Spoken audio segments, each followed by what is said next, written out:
parce que le projet est un projet expérimental. Et je pense qu'il n'y a pas meilleur terreau que Thiès pour expérimenter ce genre de projet.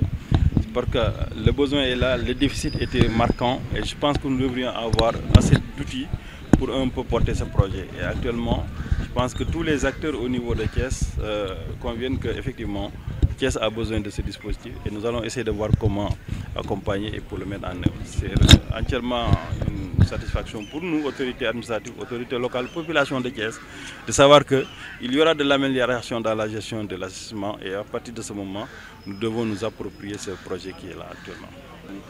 Bon, je dis en toute chose, si nous voulons amener les populations vers le mieux-être, il nous faut procéder par étapes. La première étape, c'est qu'en toute chose, même si la loi doit être connue de tous, il nous faut faire de l'éducation au comportement. L'éducation au comportement nous permet d'avoir les meilleures postures, les meilleures manières, mais aussi de proférer les meilleures paroles possibles. Et cette éducation au comportement nous permet de comprendre qu'est-ce qui est mis à notre disposition en termes d'assainissement ou en termes de santé et comment utiliser ce qui est mis à notre disposition pour pouvoir être utile dans ce sens. Voilà ce qui manque souvent dans nos projets et programmes parce que l'éducation au comportement, ensuite la sensibilisation permet un peu d'adhérer tout le monde autour de ce projet social, autour d'un projet social qui permet aux populations de se sentir mieux dans leur vécu. Et s'il n'y a pas quand même cette sensibilisation, cette culture même au comportement et l'éducation qu'il nous faut, tous les projets que nous mettrons en place connaîtront un début d'exécution, mais au niveau de la mise en œuvre, on aura des difficultés parce que le résultat qui est attendu à 100% ne sera que 50%. Bon, un gouverneur voulu demander de choisir un quartier, ça pose problème parce que ma vocation c'est l'équité territoriale, l'équité sociale, mettre tout le monde au même niveau. Mais il y a des tensions au niveau de la gestion de l'investissement, il faut le comprendre. Il y a des localités qui souffrent beaucoup plus que d'autres parce qu'il y a un surpeuplement. Et l'assainissement doit suivre l'évolution des populations, c'est pourquoi on parle d'assainissement urbain. Et donc les quartiers qui sont les plus peuplés, au moins on doit pouvoir avoir une idée là-bas pour implémenter le projet et voir, comme c'est en phase expérimentale, qu'est-ce que ça peut donner au niveau des autres localités. Je m'appelle Hassan Diarra, je suis le directeur pays de l'ONG Borda au Sénégal. Permettez-moi tout d'abord d'adresser mes remerciements au gouverneur de la région de Thiès d'avoir bien voulu organiser ce CRD de partage, mais également remercier l'ensemble de nos partenaires, notamment ONAS, la direction de l'assainissement, tous les services de l'État, notamment le ministère de l'Environnement, le ministère de la Santé, à travers la Brigade nationale d'hygiène, qui nous accompagne depuis le début de ce projet-là. Il faut dire que Borda, c'est une ONG allemande dont le siège se situe à Brême, en Allemagne, et qui intervient depuis 1977 sur les questions d'assainissement à travers pratiquement 25 pays, donc en Asie comme en Afrique.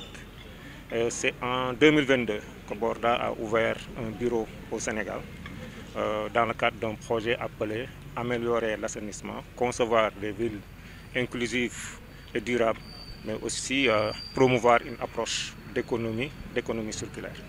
C'est donc dans ce cadre-là que nous avons demandé au gouverneur de convoquer ce CRD de partage qui va permettre de mobiliser l'ensemble des acteurs au niveau local autour de ce projet qui vise en tout cas à apporter des solutions pour la gestion des boues de vidange au niveau de la région de Thiès, voire du département de Thiès.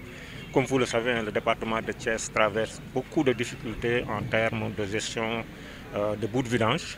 Et nous pensons qu'avec ce projet, qui est quand même un projet expérimental, nous pourrons en tout cas apporter des technologies qui vont permettre en tout cas à ONAS de les dépliquer dans d'autres structures.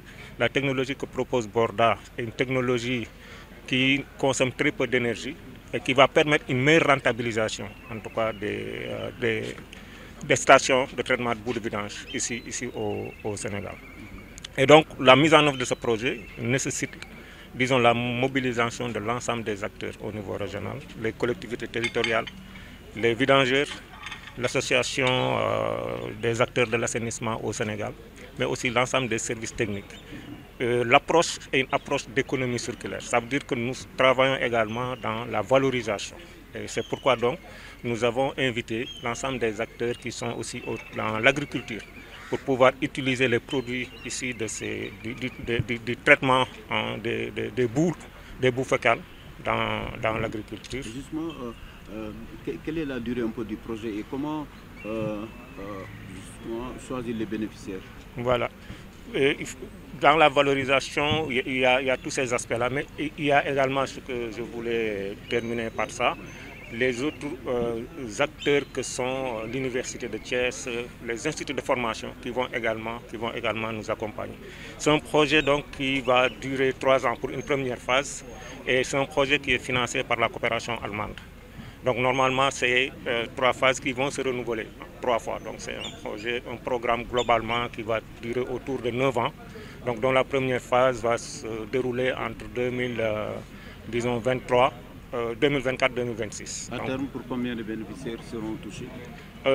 Pratiquement pour nous, c'est l'ensemble des ménages et des vidangeurs au niveau de du département de Thiès.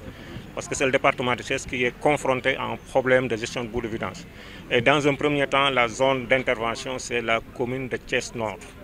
Parce que la station de traitement de boues de vidange, je dois le rappeler, va être installée au sein de la steppe de ONAS de Keur Saïd Ndoye.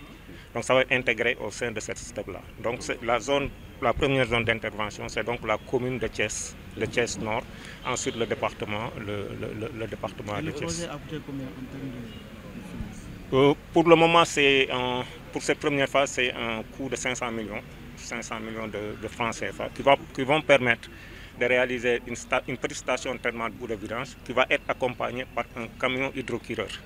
Donc c'est ce package-là qui va être mis à disposition pour permettre un peu de prendre en charge dans un premier temps les questions de traitement de boues de vidange. Quel est le coût global du projet, le coût pour les 3 ans? Pour les 3 ans, on a 500 millions de